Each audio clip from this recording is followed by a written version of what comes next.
नमस्कार. आज आपण शेंगोळी तयार करणार आहोत. तर त्याच्यासाठी आपण 2 वाट्या गव्हाचं पीठ, अर्धी वाटी बेसन पीठ घेतलेलं आहे. त्याच्यामध्ये 1 चमचा मीठ, अर्धा चमचा लाल तिखट घेणार आहोत आणि इथं लसूण आणि जिरे वाटून पण टाकलेलं आहे. ते मी टाकायला कॅमेरामध्ये शूट करायला विसरली. हळद टाकलेलं आहे पाऊण चमचा.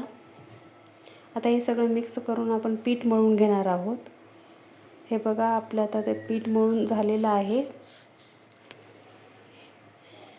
अशा प्रकारे आपलं पीठ मळून झालेलं आहे बघा. आपण याच्या असे गोल गोल गोल गोल हाताने हे प्रेस करून शेंगोळी तयार करणार अशा पद्धतीची. हे बघा, असे केलेले आहे मी शेंगोळी. आता आपण सगळ्या पिठाचे असे शेंगोळे तयार करून घेऊ. हे बघा, मी सगळे असे शेंगोळे करून घेतलेले आहे. एका कढईमध्ये तेल घेतलेलं आहे बघा, 2 पळ्या. त्याच्यामध्ये मोहरी टाकल्यात, अर्धा चमचा मोहरी टाकल्या छोट्या चमच्यानं.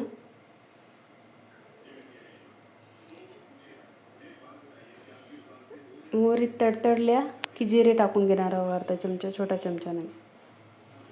ते बघा, मोहरी तडतडत आहे. आता जिरे टाकून घेतले आपण. जिरे पण तडतडले. त्याच्यामध्ये लसणाचे छोटे छोटे तुकडे करून घेतलेले आहे. लसूण भरपूर टाकायचं, तेव्हाच आपली शेंगोळी छान चविष्ट बनतात.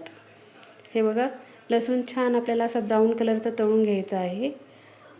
कच्चा नाही राहिला पाहिजे. लसूण छान ब्राऊन झाला की शेंगोळी अशी टेस्टी होतात. लसूण ब्राऊन करून घ्यायचं आहे.